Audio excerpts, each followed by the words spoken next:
கிறிஸ்துவுக்குள் அன்பானவர்களே, இந்த நாளிலும் தேவனுடைய வார்த்தையை பகிர்ந்து கொள்ள தேவனாகிய கர்த்தர் பாராட்டின நல்ல கிருபைக்காக நான் கர்த்தராகிய இயேசு கிறிஸ்துவுக்கு கனத்தையும் மகிமையும் செலுத்தின அவரோட நாமம் மகிமைப்படுவதாக. விசேஷமாக இந்த நாளில் கர்த்தர் உங்களோட கூட ஒவ்வொருவரோட கூட பேசுவார். தேவனோட வார்த்தையை நல்ல கவனமாக கவனிங்க. அது உங்களோட வாழ்க்கையில் ஒரு பெரிய மாற்றத்தை கொண்டு வரும். அவர் வார்த்தையில் என்ன சொல்லுகிறாரோ அதுதான் நடக்கும்.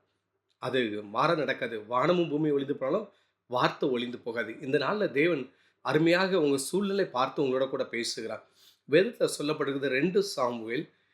இது வாக்குத்தத்தம் இல்லை, அதுக்கு முன்பாக நான் உங்களுக்கு சொல்லுகிறேன். 2 சாமுவேல் 3ஆம் அதிகாரத்தில் சொல்லப்படுது. சவுலின் குடும்பத்துக்கும் தாவீதின் குடும்பத்துக்கும் நெடுநாளாய் யுத்தம் நடந்தது என்று சொல்லப்பட்டிருக்கிறது. தாவீது வர வர பலத்தான், சவுலின் குடும்பத்தாரோ வர வர பலவீனப்பட்டு போனார்கள் என்று சொல்லப்பட்டிருக்கிறது. இந்த நாளில் உங்களுக்கு விரோதமாக வேலை பார்க்குற இடமா இருக்கலாம், ஊழியர் செய்கிற இடமா இருக்கலாம், இல்லை குடும்ப வாழ்க்கையாக இருக்கலாம், இல்லை படிக்கிற இடமா இருக்கலாம், இல்லை தொழில் செய்கிற இடமா இருக்கலாம். உங்களுக்கு அதில் சொல்லப்பட சவுலின் குடும்பத்துக்கும் தாவீதின் குடும்பத்துக்கும் நெடுநாள், ரொம்ப நாளாக ஒரு யுத்தம் எங்கேயும் நடந்து கொண்டிருக்கு. பக்கத்து வீட்டில் ஏதோ ஒரு காரியத்தில் பெரிய யுத்தம் நடந்து கொண்டிருக்குது. அவர்கள் உங்களுக்கு பெரிய சத்துரு போல அவர்கள் நின்று உங்களுக்கு விரோதமாக யுத்தம் பண்ணி கொண்டிருக்காங்களா? கவலையப்படாதீங்க, சோர்ந்து போகாதீங்க, நல்ல மகிழ்ச்சியா சிரிங்க. அவங்க எவ்வளோ யுத்தம் பண்ணாலும் சரிதான், எவ்வளோ பெரிய அம்புகளை ஏவினாலும் சரிதான், எவ்வளோ ஏவல் ஆட்களை அனுப்பினாலும் சரிதான், எவ்வளோ காரியத்தை படப்படையாக பார்த்தீங்கன்னா அம்புகளை ஏய்ந்தாலும் சரிதான், ஆட்கள் 1000 கணக்கான ஆட்களை அனுப்பினாலும் சரிதான், அது ஒன்று உங்களை சேதப்படுத்த முடியாது. தேவன் இந்த நாளில் வார்த்தையை கொண்டு கர்த்தர் உங்களோட கூட பேச விரும்புகிறார். இப்படிப்பட்ட சூழ்நிலை சத்துருக்களால வளர்ச்சி அடைய விட முடியாத, வளர்ச்சி அடைய முடியாத சூழ்நிலை இருக்கிறீங்களா? சத்துருவோட பிரச்சனையால சோர்ந்து போய் இருக்கிறீங்களா? மனமடிவா இருக்கிறீங்களா? என்னோட வாழ்க்கையில் ஒன்றுமே செய்ய முடியலையே, இவங்க இப்படி எப்போ பார்த்தாலும் எனக்கு விரோதமாக யுத்தம் பண்ணி கொண்டே இருக்கிறார்களே என்று சொல்லி சத்துருக்களை குறித்து நீங்கள் பயத்தோடு கலக்கத்தோடு பயப்படாதீங்க.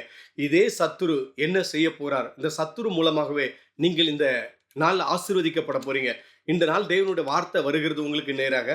அருமையாக இந்த சத்துரு, சவுலாகிய சத்துரு தாவீதை பார்த்து அழகான ஒரு வார்த்தை சொல்லுகிறத நம்ம வேதத்திலிருந்து பார்க்க தேவன் கிருபை பாராட்டுவராக. இந்த சவுல் தாவீதை பார்த்து சொல்லுகிறார். 1 சாமுவேல் 26, 25 வசனம் விதமா சொல்லப்படுது. நீ ஆசீர்வதிக்கப்பட்டவன்.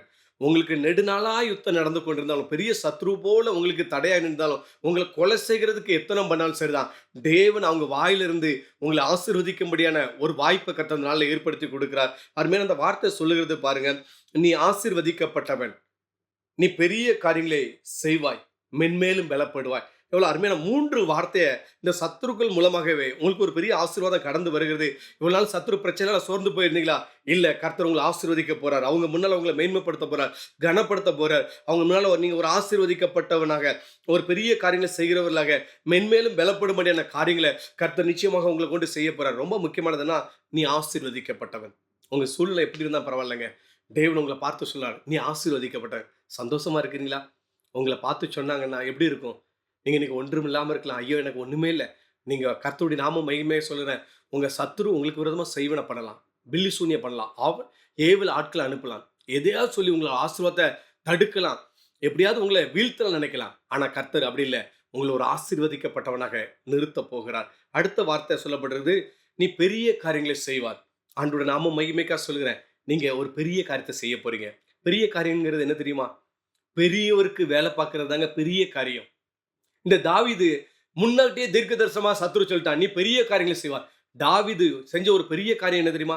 தேவனுக்கு ஆலயத்தை கட்டுகிறதற்காக முயற்சி எடுத்து அதற்காக அவர் போராடின, தேவனுக்காக அவர் ஒரு பெரிய வேலையை செய்தார். பெரிய காரியங்களை பெரியவருக்காக தாவீது செய்தார். அதே போலதான் இந்த நாளில் நீங்க ஆசீர்வதிக்கப்பட்டவர்களா மாத்திரமில்ல, பெரியவருக்கு, பெரியவர் யாருன்னா வானத்தையும் பூமியை உண்டாக்கின கர்த்தருக்காக வேலை செய்கிற ஒரு நல்ல ஒரு வேலைக்காரனாக, பெரிய வேலையை செய்ய, பெரிய காரியங்களை செய்ய கர்த்தர் உங்களை முன் குறித்திருக்கார். நீங்கள் தேவனால் தெரிந்து கொள்ளப்பட்டவர்கள். அது மாத்திரமில்லை, ஆண்டவர் சொல்கிறார், ஏதோ ஒரு பெரிய வேலைக்கு கர்த்தர் உங்களை திருப்புகிறார். அது தொழில் பண்ணிக்கிட்டே செய்யலாம், நீங்கள் பிஸ்னஸ் பண்ணிகிட்டே செய்யலாம். நீங்கள் பிஸ்னஸ் பண்ணிட்டு ஆலயம் கட்டுகிறதுக்காக நீங்கள் இது பண்ணலாம். நீங்கள் ஏதோ ஒரு வேலை பார்த்துட்டு கூட செய்யலாம். நீங்கள் எதுனாலும் செய்யலாம், எங்கே இருந்தாலும் சரி தான். பெரியவருக்கு நீங்கள் வேலை செய்யணும். ஆண்டவர் அதான் சொல்றாரு, நீ பெரிய காரியங்களை செய்வார். புரியுதா உங்களுக்கு? பெரியவருக்கு வேலை செய்யும்படியான அருமையான ஒரு பாக்கியம் உங்களை தேடி வருது. சத்துருக்கள் மூலமாகவே இந்த வார்த்தை வருகிறது. இதை விட பெரிய வேலைங்கிறது எனக்கு தெரிஞ்சு கிடையாதுங்க. பெரிய பெரிய காரியம்னா இதுதான் பெரிய காரியம்.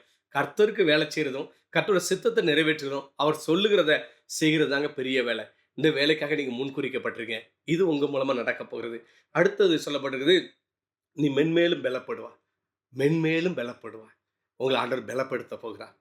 நீங்க பலப்பட்டுட்டீங்கன்னா, என்ன பலப்படுத்துற கிறிஸ்துவினாலே எல்லாவற்றையும் செய்றதுக்கு உங்களுக்கு பலன் உண்டு. தேவன் எல்லாத்தையும் உங்கள் மூலமா செய்து முடித்து, ஆண்டவருடைய நாமத்தை மகிமைப்படுத்த கிருபை செய்வார். கலங்காதீங்கங்க. சோர்ந்து போகாதீங்க. மனமடிவாக ஆயிராதீங்க. தேவன் அருமையான வாக்கு கொடுத்தாரு. இந்த எப்பேர்ப்பட்டவங்களும் உங்க பின்தொடர்ந்து வரலாம். அவங்க முன்னால நீங்க ஆசீர்வதிக்கப்பட்டவனாக, பெரிய காரியங்களை செய்கிறவர்களாக, மென்மேலும் பலப்படுகிறவர்கள கர்த்தர் உங்கள ஆசீர்வதித்து, உயர்த்தி உங்கள கனப்படுத்துவார். இதுதான் நடக்கும். அத நீங்கள் விசுவாசிங்க. ஆண்டவருடைய மகிமை காண கர்த்தர் உங்களுக்கு கிருபைய பெருக பண்ணுவாராக.